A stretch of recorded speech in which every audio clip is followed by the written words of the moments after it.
Good Monday morning to you. I'm Jeff Slakey. Weekly at this time, we get a good chance to visit in with Mason County Sheriff Casey Salisbury, and he's brought in a great guest as well this morning. Alex Ehler from the Squaxin Island Police Department. He's the chief. Good morning, Alex. Good morning, Jeff. Thanks for coming on the air. Thanks for having us. Tell us a little bit about the Squaxin Island Police Department and the kind of the range of area that you guys patrol. How many folks there and all that good stuff? Sure. We have a small reservation in Camilche area.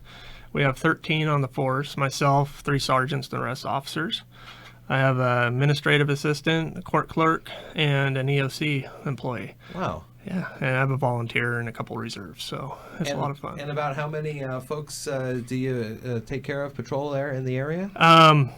In the Camilche area, we probably have anywhere from 500 to 1,500 people at any given time. Very nice. And we do hunting, fishing, and shellfish. And when we're fishing, anywhere between south of the Narrows Bridge all the way to South Puget Sound. Wow. And then when we're hunting, we go all the way to Packwood. Wow. Yeah. Big distances there. Big distances. How do you guys? How often do you guys work together on issues that come up? All the time.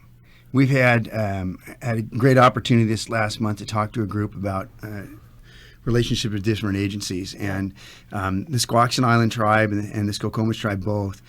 I would say probably across the country, we have one of the best relationships between sheriff's offices and tribal agencies anywhere in the country. And a number of years ago, we got to speak at a national conference about that. But we've had a great relationship, starting with Chief Mike Evans out there, and then Chief Chris Peters, and then Chief Ehler came in this last couple of years. It's a little over a year now. A little over a year. May 2016. And it's just super, because we're one of the first tribal and sheriff's office agencies that have combined task force with tribal units and non-tribal units on the same task force.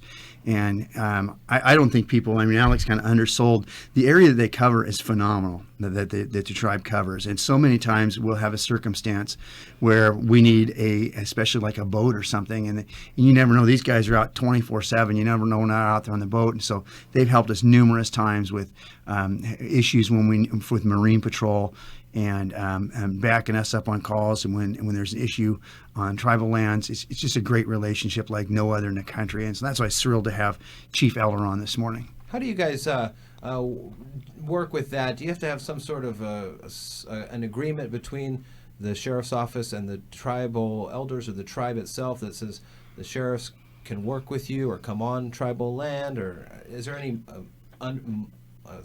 MOUs or whatever they call them in the business? Yeah, Understanding? I'll tell you how this started, and there's the legal agreement. Yeah. And there's the Chief Ehler and Sheriff Salisbury agreement, and which is more important. On any issues that we're able to work together on, we work together on. Okay. It's just the way it is, and so oftentimes there's legal issues that is it on the tribe, off the tribe, is it a tribal member, non-tribal member. Sometimes it's difficult on some of those circumstances to weigh that all out. Our job as the chief and the sheriff is to have our people working closely together to keep the community safe no matter where they're at. If it becomes a legal issue, if it's a tribal, non-tribal member, we let the court settle that out, or our legal staff settle that out.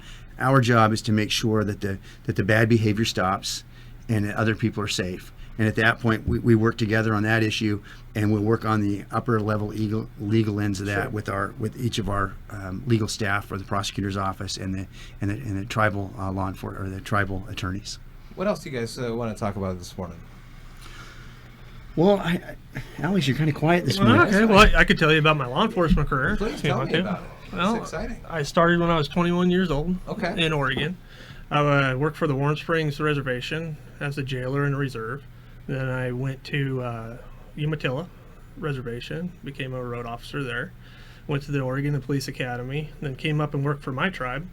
And then a little bit after a year and a half, I lateraled over to Mesa County in '99, and then the I-695, the tabs. Mm-hmm. I was there for 9 months, and Sheriff Weibart was going to have to possibly lay off people, so I called my old chief back, and he said apply again. So I applied, and a year later I got promoted to sergeant, and in 2016 I got promoted to chief. So wow. Very cool. It's been really neat for us. The transitions, I came in about the same time Chief Evans did, and That's the other thing that we've always agreed, that interpersonal relationships are more important than anything else. That we just get along, and we're great friends first, and that's what's really neat for us. And then Chief Peters, Chief Evans became the Director of Communications for the county, which was a real advantage for us. I hated to see him go and was very concerned about that. Then Chief Peters became the Tribal Police Chief, and great working relationship with Chief Peters. Then he went on to be the Tribal Chair, Tribal Administrator, and I got very concerned when Chief Peters said that he might be moving on. And then when Chief Ehler came in, it's just been fantastic transition with each one of those chiefs and working with non-tribal law enforcement and tribal law enforcement. And it's really fun for us. And I want to also recognize Chief Ehler again. This year, as you know, the Special Olympics, we've got a lot of notoriety out of that this last year for doing that. Chief Ehler at the culmination of that brought his team in and sponsored the afternoon lunch and barbecue hot dog things out there on the tribe. So we had a nice ending place, and Chief Ehler did that out of his department's budget to help us out with that. And also this week, I want to thank the North Mason Chamber, recognized our emergency service providers for meritorious service for all of us for putting on that Special Olympics. And it was through work like Chief Ehler's just taking that amount of time, getting us a place out there to find a beautiful ending spot for our event, and each one of the other law enforcement agencies that put that together. And we'll talk more about that later, but Chief Teresa Eric and I will be going to, I think it's Nashville, Tennessee, to be the speakers at the National Conference for Special Olympics this year because of the efforts that all the agencies put in here. So it'll be really exciting. That'll be in September, and we'll talk about that. Last week you were telling me that you had some U.S. Marshals in town working on. Yes. Well, what we were working on is because of limited staffing and things like that are occurring and have occurred in the past, and our ability to move across state lines when we had some bad guys we had to go down to Oregon and grab, it limits us as to where we can go outside the state of Washington. So we're having 6 of our staff deputized as United States Marshals through the Marshal Service, and that was going to happen Friday. Some of the paperwork didn't get all the way through, so we wanted to make sure we had that all done. But United States Marshal Jacob Green and Deputy United States Marshal Michael Lee came down and gave a presentation for our law enforcement breakfast. It was about what the U.S. Marshals do and the kind of things they encounter. It was really wonderful. Marshal Jacob Green is new to our area and just a super neat guy, and also Deputy Marshal Michael Lee. And they work very closely with us, the tribal law enforcement agencies. We were all out there talking about how we're going to collaborate on some upcoming issues. Wow, that's pretty cool. So, yeah, great. I was telling the chief what a great weekend. I started off Friday with the United States Marshal Service. I ended up down at Ocean Shores over the weekend, and I guess I'm right next to me in RVing ended up being Coach Joe Kennedy out of Bremerton. Issue up there over the praying on the field or whatever. Yeah. What a super individual. And he was just next to you, just happened to be. What's that? Just happened to be right there. Yeah. Huh. He was right next to me. We're all hanging out together and be great friends, and all of a sudden I realized who he was, and so Coach Kennedy's going to come down this year and speak to our group. His family, his mom and dad, were camped there with us, and so Coach Kennedy will be down. And later that night, I get to listen to Randy Linder, Shelton native, does the Creedence Clearwater tribute.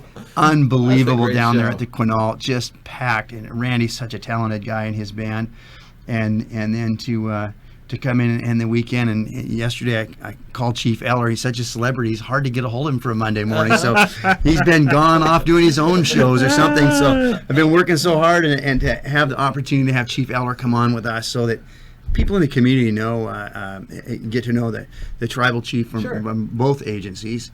He and Chief Vukic, and the relationship between our agencies has been fantastic. So I was thrilled to have Chief Ehler come in this morning. Yeah, Alex, it was really nice to meet you. And Casey, as always, it's good talking to you here. Thank you. So we'll come back again next week and talk a little bit more. And thanks for coming on. Anytime Thanks, you want to Jeff. come on and talk about any issues or anything, just let me know. Appreciate it. Thank you.